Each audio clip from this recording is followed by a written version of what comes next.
Oh yeah, go ahead, pump it up. I'd love to catch a firefly that's far away. I see your whole crew staring as I put the speed down. You're like a soup can, I'm like Superman. I saw Veronica, the girl that put you off blast, cause you played harmonica in art class. I know you want her to, but you don't move cause you don't have any shoes. You touch a pom-pom, I touch an A-bomb. Aw yeah. 20 nights in the ice is a long time when there's hostels on the hill. It's not about what they want, you just gotta walk your walk.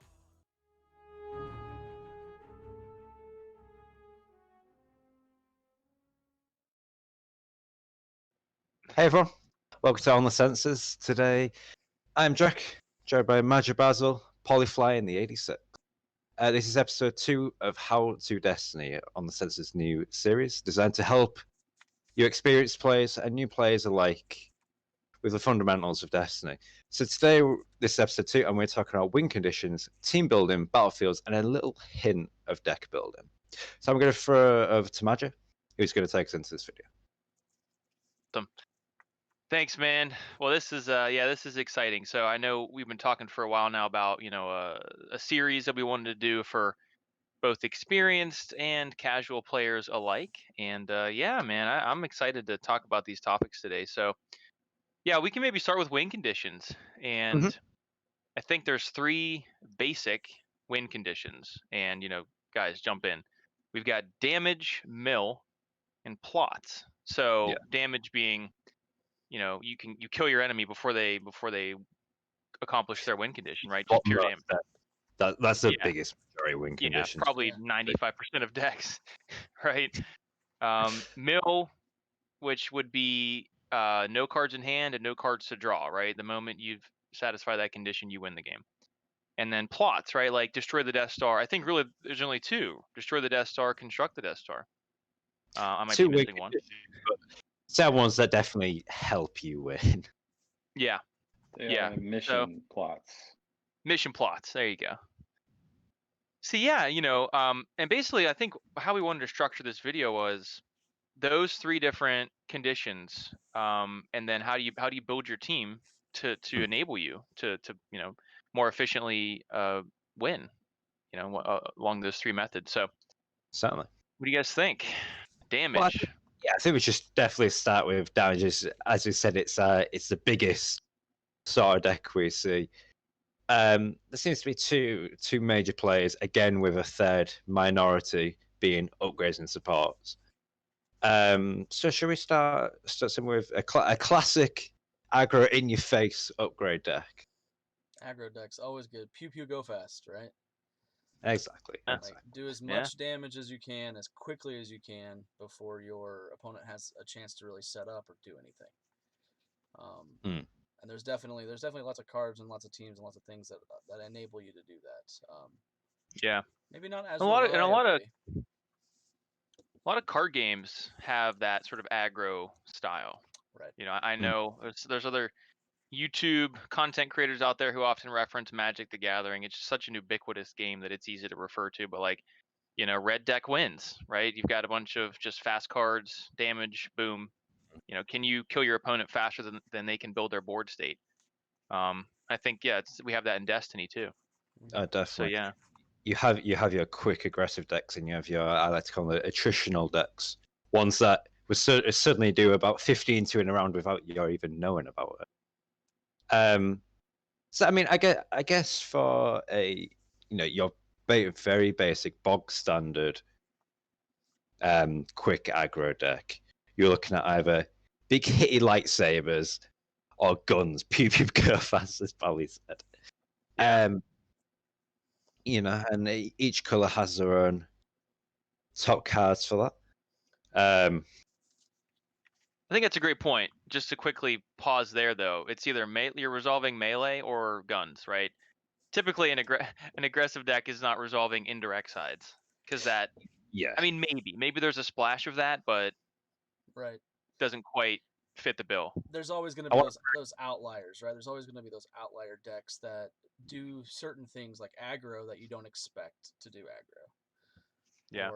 Or don't expect to mill you out or hand hate you. So I want to break the rule that I've seen new players think that how to follow that.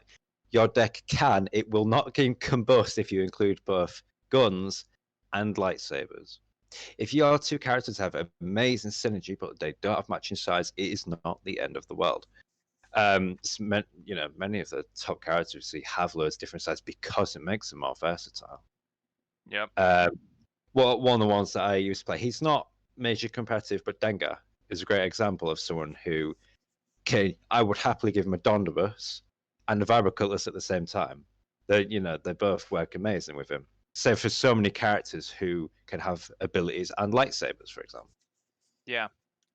Yeah, I would agree. I mean, it might slow you down a little bit, right? Because you have to take separate actions to resolve different symbols, which is something to keep in mind. But yeah, I think on average, if there's otherwise synergy there, definitely. So maybe before we start talking about like specific teams that we build that can do a lot of damage, like, as far as win conditions, I mean, I know personally for me, I'm gonna make a deck that tries to win by damage.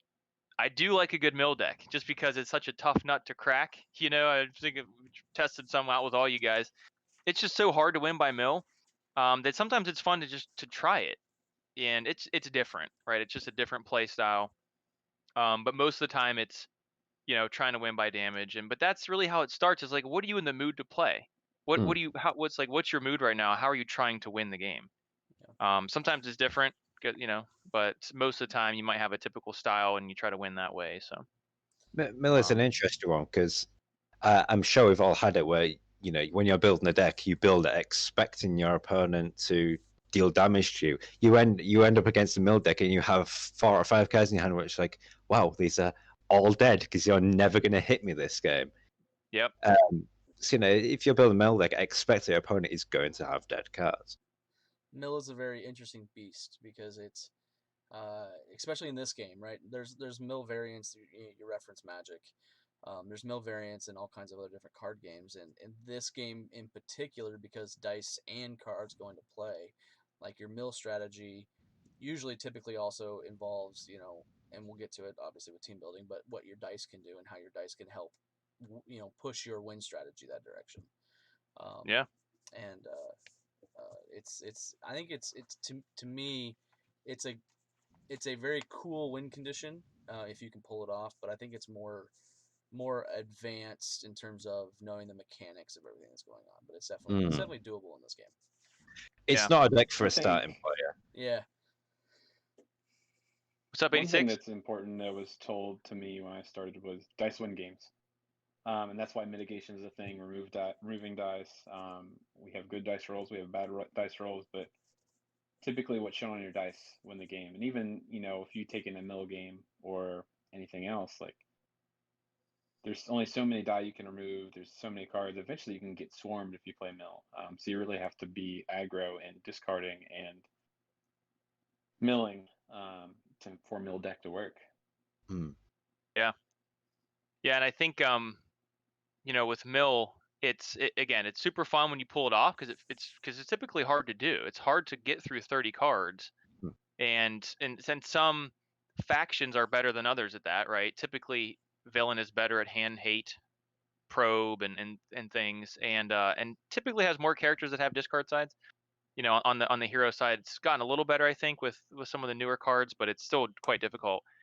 But yeah, maybe just like one more comment about mill. I mean, I think playing against it too is interesting because typically, if you're playing an aggressive deck, you want to discard to reroll to optimize your dice, right? Like 86, you're saying. I mean, dice rolls win games. I mean, if you roll blanks, you're not going to win. There's variance in this game, but yet against a mill deck, you can't really do that, and so that's where you might think you have this huge advantage against mill if you can spike a character turn 1, but if you have to discard to reroll a lot, you might have to rethink that a little bit. So. I would encourage people to just try it. If nothing else, just to learn, some other mechanics or on deck building, but it is something it's worth considering about. Is your deck incredibly card hungry? Because if it is, then ditching to reroll is going to be the death of you against a mill deck. Mm-hmm. Yeah. All right, and so we have things that are called. No, go ahead. Yeah, I'm sorry. We have things that are called resources in the game, and those are important. But I think Duncan has said it before in our server, the OTS server. Everything you have is a resource. A card that you have is an important resource. That die that you just rolled in is an important resource. A character, like everything you have, essentially is going to play into what you do. And so sometimes card hate is hurtful. Those cards hurt a lot more than you think they do sometimes. Yeah, that's a great point. Regardless of whether you're playing mill, and I'm sure we'll talk about this in future episodes, but sometimes it is super valuable to resolve those discard sides. I think, oh my gosh, I'm sure we've all been on the other end of a 3 discard vibro sword. That's just brutal. How many cards you got left in your hand? 3? Up. They're gone. Yeah, that's the last. Bye. That's the last It's thing just you like, want to oh hear. man. That's the last thing you want to hear from across the table. How many cards? Yeah. Oh, 4, perfect. All right. So, as far as team building, like, what do you guys think? When you approach team building, clearly we all sort of are gravitating more towards a damage style win condition. I don't know. What do you guys think? Like, how do you go about team building? I think you definitely have to start with, whenever I've had a new player be like, oh, what's a good deck to go into? My first question is always, what character do you like? Who is your favorite character? Because there's usually a variant of them. Well, it's easy. It's easy with this product, right? It's easy with this IP because we all love Star Wars. That's why we play the game, and so it's easy to gravitate to those characters. Yeah, it's a great starting spot. The theme, right? You can see in a person, like, if you're playing a character you fundamentally don't like, you don't play it well. But if you're playing something that you do like, you actually, you think more. It's fascinating to see when it happens. So it's it's a great question to ask. It's like, who do you actually want to play, rather than who do you think would be good to play? Yep. One of the things that I always tell new people, and what I did when I got into it, because I didn't know, was take like Jack, like you said, take a character you like, and then based on the points of the character, just take another one and try to mash them together. Try to mash them together and just see if they work, and just play with them, right? As long as the points line up, you got 30 points in characters. You're I think that's the easiest way to really just start learning how to play the game and getting into it, and deck building and team building. Yeah, because there's several characters in this game where there's a lot where their abilities do come into it, and you have to tailor it around their abilities. But there's quite a lot where their abilities are just cool and are just sort of there, that you don't have to plan for it. You can put, Destiny Smash is actually a great example of having 2 characters that in themselves have good abilities and going deck. Yeah. That you don't have to have synergy to have a good deck. Right. Yeah. And for me, I think, like, maybe it's because the show Kenobi is coming out in the next year, hopefully, and it's like all these advertisements, and it's like I want to play Obi-Wan Kenobi right now. And it's not a character I typically play, at least the Ardent Avenger one. And so just like looking at him, and he's 16 points now, and then like you said, Paulie, it's just math. It's 30 points. Okay, who's 14 points that I could pair with him? And I know for me, a lot of times I do like to try a deck that I feel like no one else has tried before. Doesn't always end up that way, but they don't end up being very good often. But it's just like, it's just fun. You just like try it out, see how it feels, and go from there. And you might change it later on. You might be sort of blue yellow initially, maybe run them with Satine, I don't know, and apply, and then you realize, you know what, that's not as good as I want it to be. Let's just go mono blue. So. Sometimes, like you said, favorite character in the film, or like, I know we talked about this earlier, but mechanics. Like, I love the detect mechanic, and that might be what sort of ultimately leads me to a certain team. I just like detecting cards, knowing what my opponent has in their hand, and feeling like I have that additional knowledge, to play around it. So, what is great as well. Sorry, yeah. I was like, go ahead, Jack. I was just gonna say, like, as to about the favorite character, like in this game as well, it's hilarious that not only can I see your favorite character, I can ask you which film they're from, and go, okay, so this, you like Vader? Okay, here's one from Revenge of the Sith. You like Lando? Okay, Eternal Conflict did one from the Solo film. You can get the exact character you want to play. Yeah. 86. I want to hear about aggression. Well, I'll add 1 point onto what Jrak said first, and then I'll talk about aggression. I'm a big fan. I've watched some esports. I've participated in some esports, so I'm a fan of Corey Gaming. They have a channel, and I really like it. One thing they've talked about is people who pick characters based on who they like also develop some habits where they may do some things that they kind of reflect that character in themselves, or maybe they make that character a reflection of themselves, and kind of some synergy that happening there. So I think that's really important too. When Jrak talked about who do you like, well, maybe you put that into who do you like, and you really kind of end up owning that character. I've always played the Fets, and that's something I like a lot. But it kind of becomes a reflection of you, and what you do and how you act. Yeah. Um, Just before you go all aggressive on us, it's just like locally, I know everyone chose they like coined a character, which I think like comes in like I coined Thrawn, for example. We had someone who like owned Beckett, someone who Bane, and so on and so on. I think I totally agree with you can completely own the character. Certain comfort level with that too, I feel like we've talked about this before in a previous video, but when you play a deck a lot, and like you said, 86, when you feel like you almost identify with those characters, whether or not it's because of a storyline from the films or something, and you just really like that character's arc, or I don't know, you just like gunslingers, whatever you want to, whatever the case may be, that's always a good inspiration for a deck too.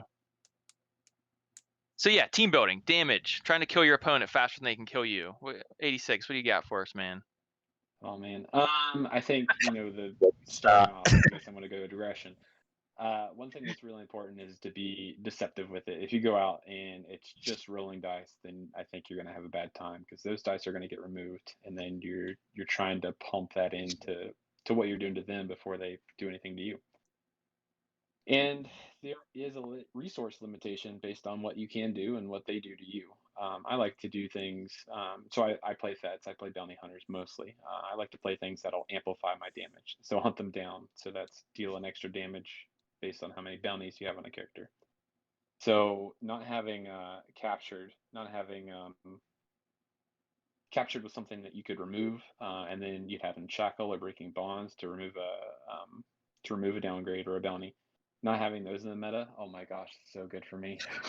But just being able to do damage that way, and just take that, like, oh, I don't want to spend a resource on a 2 ranged or a 1 ranged.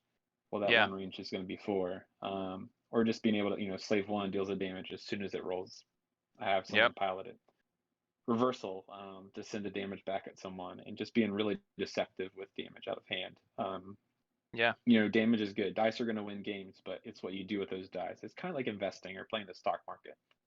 You want to invest in something that's going to be good. If you roll out, a pulse cannon, for example, that pulse cannon, if they have removal, they're going to remove that every time. And I've played pulse cannon against, I think, everyone here, and every time they see pulse cannon, they're like, oh, okay, I'm saving my removal for that.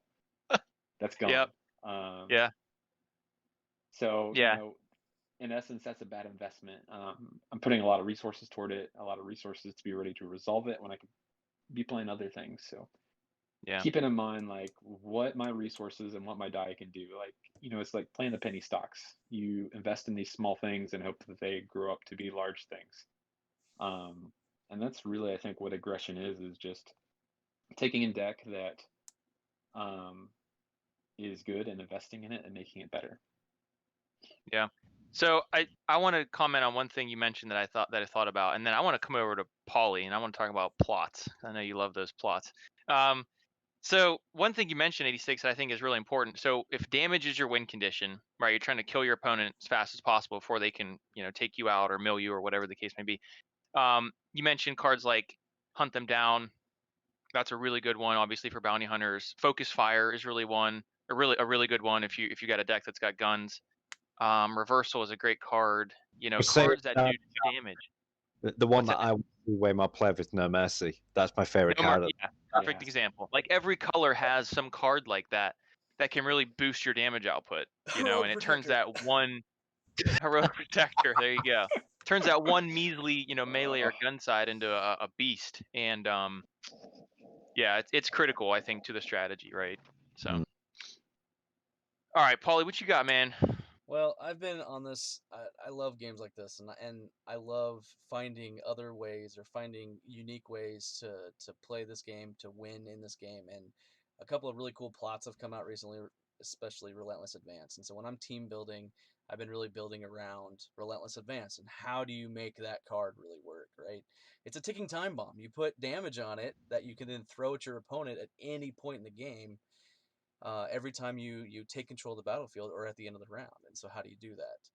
And one of the decks that I've been building and playing with quite a bit has been Veer's Pyre with the Snowtrooper with Relentless Advance, and specifically because I mean obviously Pyre's passive ability whenever you take control do an indirect damage, and then Veer's has the power action of take control of the battlefield. So like it's very Synergy. interesting. Yeah, tons of synergy with it, right? And the trick becomes how can you take something that your opponent cannot interact with. You can't interact with the plot, right? Your opponent can't take damage off of it. There's cards that allow you to take damage and resource off of non-plot cards, but not plots specifically.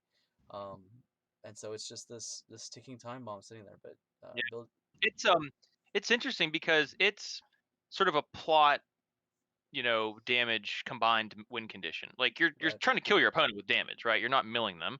You're not. Yep. You're like it's not a mission plot, but yet it's sort of you're using your plot as an integral part of that strategy. And yeah, It's I hope to see more of that stuff in the future. like I 86 say that brings like 86 brings up. It's that investment you're investing, and we'll get to it with deck building, but you're investing cards into your strategy. You're investing your characters into the strategy of how do I maximize essentially a single die at one point to do as much damage as you can. Mm-hmm. just thinking that you touched a bit there, that plots are completely safe. There's nothing in the game yet. I'll say yet because I believe soon that there will be. Yeah. But there's nothing that can touch your plot, set aside your plot, hurt your plot. Relentless Advance and Construct the Death Star alike. Nothing interacts with plots right now. Jack, did you want to talk about lightsaber mastery and some of the other ones you mentioned too? That again, they can really go into your team building strategy, and they're a big part of how you win. I'm going to overrule you, and I'm actually going to talk about ping damage. All right. I had a game today, and I did 6 damage without resolving a single dice. I've over the past couple of months or something. So for those who don't know me, I only play Ponkrell at the minute. He's the only character I play right now. Ping pong, master of ping. Ping damage is something that like I've really come to appreciate recently. Any card that says deal 1 damage, I frequently am resolving a die for 1. It's like, so I know card just says deal 1. It has some other abilities on it. So any little like 1 damage you can get, as long as it's in a damage deck, it's going to favour your cause. Yeah. So don't see a card that costs 1. Does deal damage, and it's like, 1 damage. What's it really going to do? Because that so quickly adds up. And if you have a lot of these pings in your deck, that you're killing a character before your opponent has a chance to play that mitigation. That is we said about how Mill gets around these cards. So does ping damage. Yeah. Because there's no way to do it. There's no way that you can get around that. You can't avoid my cards unless you're playing Mill and you get rid of them or something. But you can't plan for me to have ping in my hand. So again, it's this like safety and reliability, which is what I try and play around. If you want your deck to be super reliable, play the ones that say deal 1 damage, and you will never lose that. They're not. You're not going to do the most damage in the game because dice will always do more damage than cards will. But you will, your chances, your likelihood of doing that damage will be so much higher than they would be with dice because it's a rolling game. Yeah. So one thing I'll add on there's something, so with card draw and dice rolling, there's a lot of random things in this game. There's a lot of things that you can control, but you need to find out how to control them. And even just doing that ping damage, that's reliability. For me, I would rather have a deck that is reliable and I know what it's going to do, Hmm. and it not be the top deck than it be the top deck and kind of random. So it could win, or maybe I won't. Yeah, good point. Yeah. And that comes back to play style, personal preference, right? And as you think about some of those things and you make those observations about certain characters or teams, like then you might come back to that. You might gravitate towards it. So, if He'll you're a be new player watching this video and nothing else you take away, then just try stuff, and play what you like. Just a point on playstyle. He'll be so happy that I've mentioned him. But Hip Gangster, we've all seen him on the server, and he plays in such a, I won't say weird, I'll call it an interesting way of re-rolling to no end, and if he rolls perfectly, he will win. So I play completely oppositely. I try and have as many options as I can open and play totally on reliability. He will just ditch his last sick card, he'll ditch his Niman, re-roll 6 dice, and if he wins perfectly, he'll win the game. And then he wins the game. So it's just, Yeah. you have to play a few games before you know that play style. You're not instantly going to win. You have to find how you play. Yeah. See, and Yeah. I have the opposite. I have the opposite issue. I discard my entire high end to re-roll back into blanks. Yeah, The poly effect. Exactly. He plays 5 cards to set up this roll of 12 dice, and it's like I'll either roll nothing and lose, or I'll roll everything and win. And I've got to give credit where credit's due. That is ballsy as anything. But the amount of times he's lost that way as well, it's Yeah. I remember so Jabba Vader was a deck I used to play, Way of the Force Jabba and Pilot Vader. And that Oh deck, God, I remember when this. it rolled all specials, when it rolled all specials, man, it dealt. I had that one turn, I dealt 18 damage, and you were like, okay, that's it. And It's like, Let's pack it yeah. up. when you do it, Let's it's great. move on. When you don't, it hurts bad. Yeah. It's like, I mean, it's like a slot machine. I mean, when it hits, it feels pretty dang good. So, all right, should we have to talk about battlefields. Let's switch gears a little bit. Yeah. When it comes to team building and battlefields, I mean, it's tricky. I think maybe the biggest factor, at least what I think about, the battlefield I'm going to pick is speed, right? Am I going to be claiming more often than I think my opponent is? If I am, then I'm going to try to pick a battlefield that's more beneficial to me. If I'm not certain of that, like if I'm playing a 3-wide with supports in it, right, I've got a lot of things that activate, then it's, I'm probably going to play sort of a neutral battlefield that if my opponent claims, it's not going to really give them a big benefit. That's just sort of one way to think about it. I don't know. What do you guys think? How do you what battlefields do you normally pick? I think you're right with that. I think for me, my battlefield choice definitely relies a lot on that, depending on how fast I want to be or need to be. But it also takes into account the synergy of my team.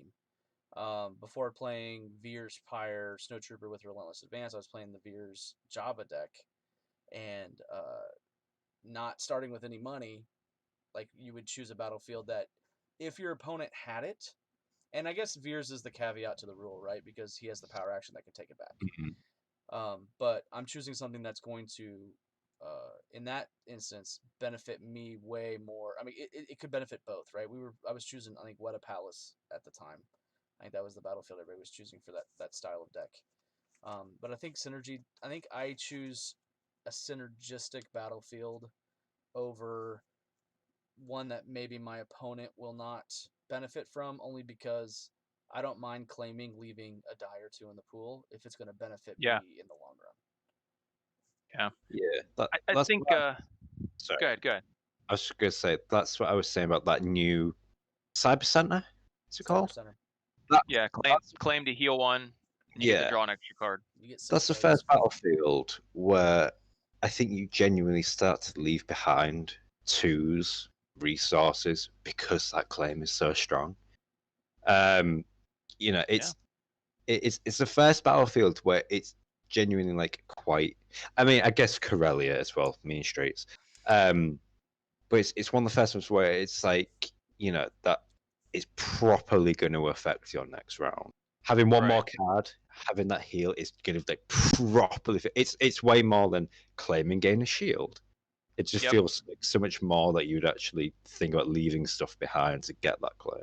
I mean, if the claim is worth resolving a die or greater value than resolving a die, you just claim. Yeah.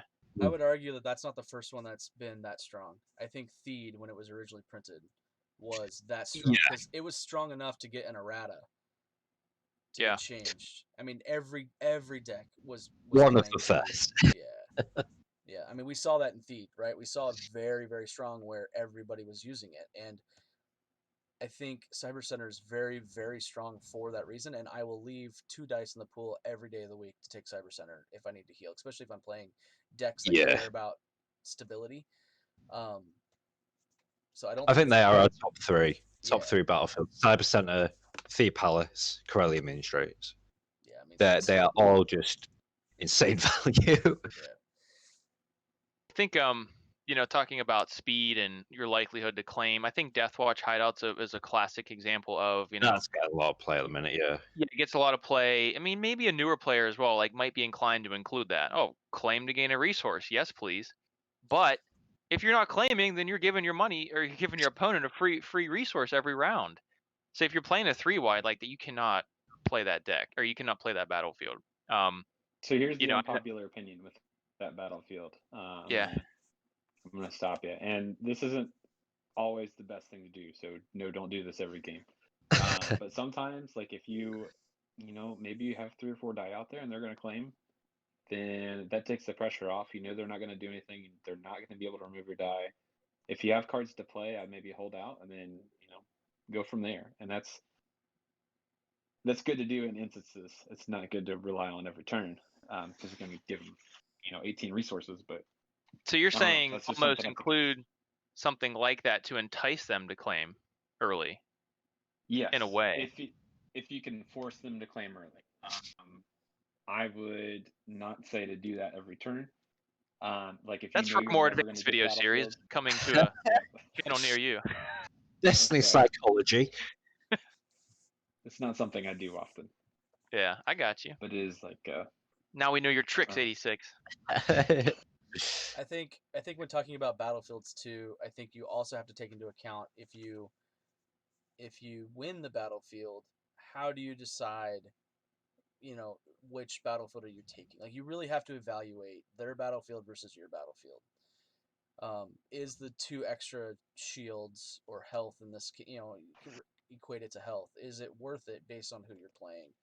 And while you may bring a battlefield that completely does what you want it to do and is synergistic for what you want it to do, or is very strong like Cyber Center, if they have something that benefits them, or if they have something that kind of works for them, but maybe benefits you also in the long run, maybe you take theirs and take the extra health, to get set up. And again, all based on the team that you're playing and things like that. But it's not always I won the roll off, I'm taking my battlefield situation. I've got a question for you guys. So maybe for to be helpful for newer players. So you start up a match and you and your opponent have the same battlefield. You win the roll off.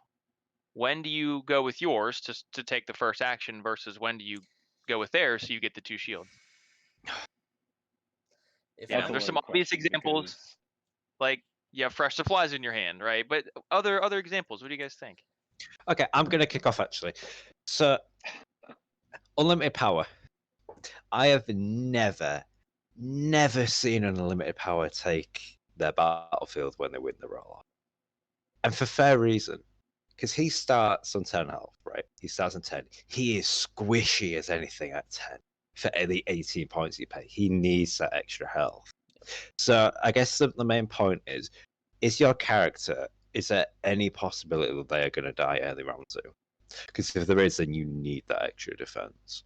But if you have a really, a hearty, meaty character, you may value that extra, that extra action could be the action that, you pip your opponent on the claim. So fundamentally, I guess it's are those 2 shields gonna, make a big difference in your survival? Because we know how big difference, 1 health makes on a character. So 2 shields is, valuable. Is it going to be that important, or can you sacrifice those shields? Are you going to be doing enough damage that giving your opponent those shields isn't that important? To then break through that, survive yourself and kill them. Yep. Yeah. So I'll add on to that too. Is there is a I'll steal a word. I think Majo uses this frequently. Tempo that happens with the match, and that the opponent and you, like whoever starts at the battlefield or whoever claims first, usually they're going to keep claiming first. And that's if they're equal. Now, granted, if you're against a support deck and your upgrades, or vice versa, like things can happen a little differently. But you kind of have to gauge out. Okay, who does my opponent have? Do I think they're going to claim first every round? Do I think they're not going to claim first and I'm going to get it? And then there's a cost analysis benefit with it. Yeah, that's a great point. Yeah. Mm. Tempo is huge. Yeah, I mean, claiming also lets you activate first the following round, right? Provided your opponent doesn't have seizing territory or something like that. Yeah, and that can be huge. That was a lesson I think I learned early on from you, Pauly. Like when I was super new to this game, like I was just baffled when you would leave 2 dice in the pool and claim. I'm like, what's this guy doing? And then meanwhile, next round you roll out and kill me. It's like you get your dice in the pool the next round before I can do anything. And so yeah, like little things like that. Take some time to learn but I mean, yeah. it's obviously subjective, right? It's subjective based on what deck you're playing and what it wants to do, your team composition and who you're up against. Like, I don't think that it's always a snap decision every time you roll up to the table, right? You have to take all of that information into account because you don't actually roll off to the battlefield until you completely set up. So you're holding a hand of 5. What did you mulligan for?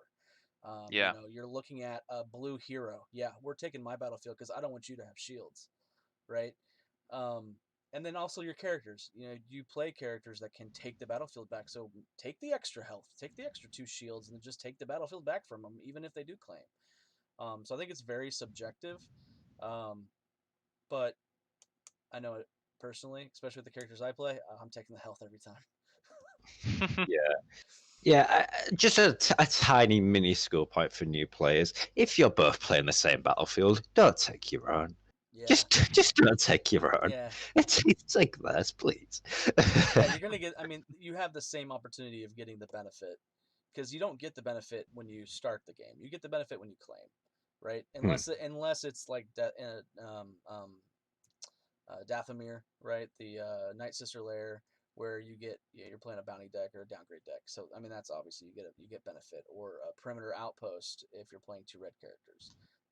So it's subjective, but yeah, if you're both playing Cyber Center, take their Cyber Center. Please don't think the first turn is that important. It's good, but it's not that important. So I'll throw up a counterpoint. We talked about, if you and your opponent have the same battlefield, what do you do?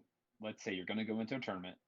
You don't have, let's say that you don't have any leaders, you don't have any specific types. What battlefield are you going to bring to that tournament?